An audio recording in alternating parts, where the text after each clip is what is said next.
अस्सलामुअलैकुम students, welcome to अपनी computer class. तो स्टूडेंट, आज की क्लास में हम चैप्टर नंबर 2 का लास्ट टॉपिक जो कि हमारी केस स्टडीज़ हैं उनको बहुत ही इजी वे में समझेंगे। तो स्टूडेंट स्टार्ट करते हैं फर्स्ट केस स्टडी से, जिसकी प्रॉब्लम स्टेटमेंट में हमें कहा जा रहा है कि आपने दो इंटीजर्स इनपुट लेने हैं और उनका ग्रेटेस्ट कॉमन डिवाइज़र फाइंड करना है। स्टूडेंट, ग्रेटेस्ट कॉमन डिवाइज़र एक ऐसा नंबर होगा जो उन दोनों इंटीजर्स को कम्प्लीटली डिवाइड कर रहा होगा और वो उनका सबसे ग्रेटेस्ट नंबर होगा जो इन दोनों को डिवाइड कर रहा होगा। तो बात करते हैं स्टूडेंट ग्रेटेस्ट कॉमन डिवाइज़र की इम्पोर्टेंस की। स्टूडेंट्स, ग्रेटेस्ट कॉमन डिवाइज़र का यूज़ हम फ्रैक्शन की सिंप्लीफिकेशन में करते हैं। अब लेट्स सपोज हमारे पास एक फ्रैक्शन है 18/48। अब ये बहुत ही सिंपल सी फ्रैक्शन है, इसका ग्रेटेस्ट कॉमन डिवाइज़र आता है 6। इसके ज़रिए ग्रेटेस्ट कॉमन डिवाइज़र का इस्तेमाल हम करते हैं इसको सिंप्लीफाई करने में। कैसे? ये 3 आ जाएगा और यहाँ पे हमारे पास 8 आ जाएगा, तो इसकी सिंप्लीफाइड 3/8 आ जाएगा। इसी के साथ साथ हमें डाटा सिक्योरिटी में और जो क्रिप्टोग्राफी जिसमें हम डाटा की इंक्रिप्शन करते हैं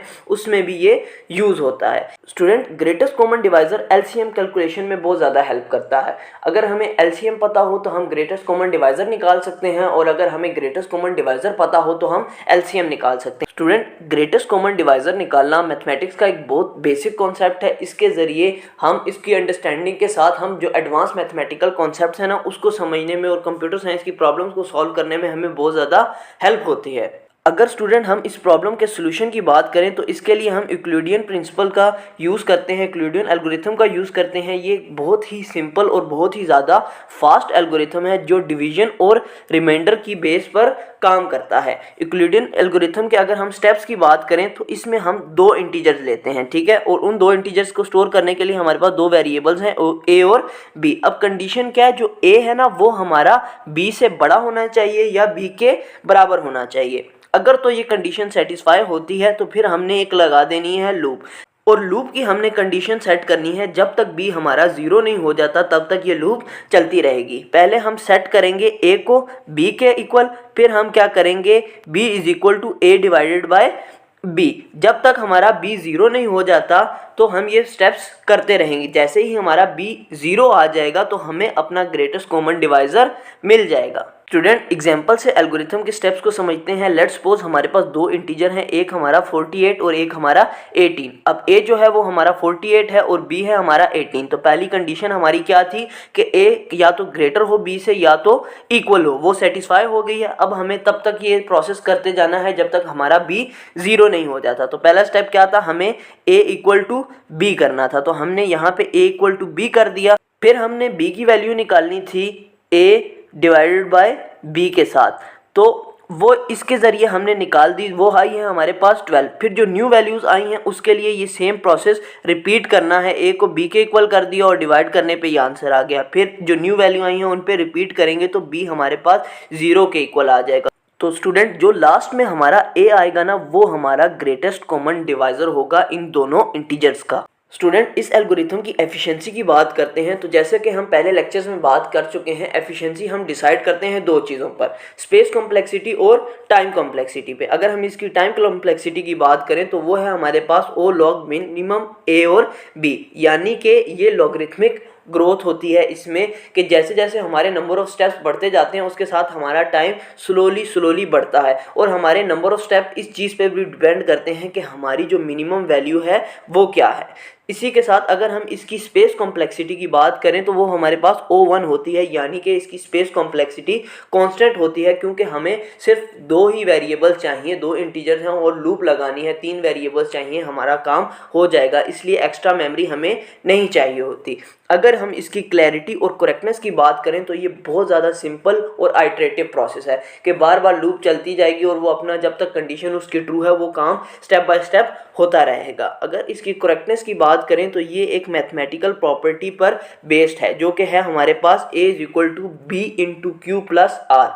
यहाँ पे जो a है वो हमारा सबसे बड़ा नंबर है, b हमारा सबसे छोटा नंबर है, q हमारा जो कोशेंट है जो हमें जिससे हम डिवाइड कर रहे होते हैं, और r हमारा रिमाइंडर है।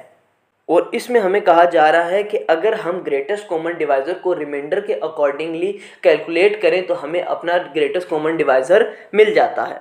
स्टूडेंट्स, प्रॉब्लम नंबर 2 की बात करें तो उसमें हमें कहा जा रहा है कि आपको एक स्ट्रिंग इनपुट दी जाएगी और आपने कैलकुलेट करना है कि उसमें कितने नंबर ऑफ वॉवल्स हैं। और एक बात का याद रखनी है कि वो केस इनसेंसिटिव है, यानी कि अपर केस हो या लोअर केस हो उसको फ़र्क नहीं पड़ता, वो सिर्फ ये चेक करे कि वॉवल है या नहीं है। अब सवाल ये आता है कि वॉवल्स हम काउंट क्यों करते हैं, इनकी इंपॉर्टेंस क्या है। तो हमारे पास स्ट्रिंग की प्रोसेसिंग या टेक्स्ट एनालिसिस जो हम करते हैं उसमें ये हेल्पफुल होता है। इसी के साथ जो हमारी मशीन लर्निंग है या हमारे जो सर्च इंजन है उसमें हम कीवर्ड बेस्ड जो सर्चिंग कर रहे होते हैं उसके लिए भी ये यूज़ होती है। और ये डेटा स्ट्रक्चर्स और एल्गोरिथम का एक बहुत ही बेसिक कॉन्सेप्ट है।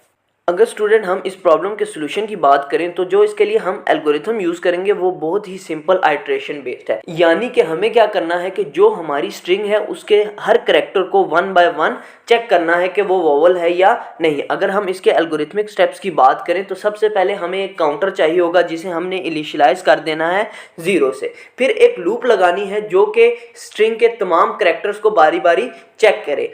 अगर तो वो करैक्टर वॉवल है तो वो इस काउंटर को एक इंक्रीमेंट कर दे, और जैसे ही लूप हमारी एंड होगी तो लास्ट में हमें पता चल जाएगा कि हमारी स्ट्रिंग में कितने नंबर ऑफ वॉवल्स मौजूद हैं। स्टूडेंट एल्गोरिथम के स्टेप्स को एग्जांपल से समझते हैं कि हमारे पास एक इनपुट स्ट्रिंग है ओपन AI। अब ये केस इनसेंसिटिव है, यानी कि इसमें अपर केस लेटर भी हैं और लोअर केस लेटर भी हैं। हमने काउंटर को इनिशियलाइज करवाया 0 से और लूप लगाई है जो कि I तक चलेगी और तमाम करैक्टर्स को बारी बारी चेक करेगी। अब O जो है वो हमारा वॉवल है, तो हमने पढ़ा था कि हमने काउंटर को इंक्रीमेंट कर देना है, तो काउंट जो है वो हमारा 1 हो गया। P हमारा वॉवल नहीं है तो काउंट जो है वो सेम रहेगा। यहाँ पे एक छोटा स्टेप मिस हो गया है, यहाँ पे E आएगा जो कि E हमारा वॉवल है जिसकी वजह से काउंट में इंक्रीमेंट होगा और वो 2 हो जाएगा। फिर N वॉवल नहीं है, काउंट हमारा सेम रहेगा। A वॉवल है तो काउंट इंक्रीमेंट होकर 3 हो जाएगा। फिर I भी वॉवल है तो काउंट इंक्रीमेंट होकर 4 हो जाएगा। तो एट दी एंड हमें पता चल गया है कि हमारी स्ट्रिंग में 4 वॉवल हैं। वो कौन से हैं? O E A I। अगर स्टूडेंट हम इसकी एफिशिएंसी की बात करें तो वो होती है हमारे पास टाइम कॉम्प्लेक्सिटी होती है इसकी हमारे पास ON, यानी कि ये लीनियरली ग्रो करती है। अगर हमारे पास स्ट्रिंग में n नंबर ऑफ एलिमेंट्स हैं तो उसके लिए n नंबर ऑफ कंपैरिजन होंगे, यानी कि जितनी बड़ी स्ट्रिंग होगी उतने ज़्यादा हमें कैरेक्टर्स का कंपैरिजन चेक करना पड़ेगा। और अगर हम इसकी स्पेस कॉम्प्लेक्सिटी की बात करें तो वो है O1, यानी कि हमारे पास वो कांस्टेंट है क्योंकि हमें कोई भी एक्स्ट्रा स्पेस नहीं चाहिए, हमें सिर्फ एक ही वेरिएबल चाहिए जो कि काउंटर का है। वो लूप लगी हुई है, वो चेक करके सिर्फ काउंटर में हमारे पास इंक्रीमेंट हो रहा है। अगर हम इसकी क्लैरिटी और करेक्टनेस की बात करें तो क्लैरिटी में ये बहुत ही ज़्यादा आसान है, सिंपल हमारे पास लूप्स और कंडीशंस लगी हुई हैं। करेक्टनेस की बात करें चूँकि ये केस इनसेंसिटिव है, ये अपर केस लेटर्स और लोअर केस लेटर्स को दोनों को बहुत अच्छी तरह से कैलकुलेट करता है और इसलिए हमारा जो रिजल्ट होता है वो हमेशा एक्यूरेट होता है। तो स्टूडेंट उम्मीद है आज का लेक्चर आपका क्लियर हो गया होगा, इन प्रॉब्लम से रिलेटेड तमाम कॉन्सेप्ट्स आपके क्लियर हो गए होंगे। मिलते हैं नेक्स्ट वीडियोस में, तब तक अपना ख्याल रखिएगा। अल्लाह हाफिज़।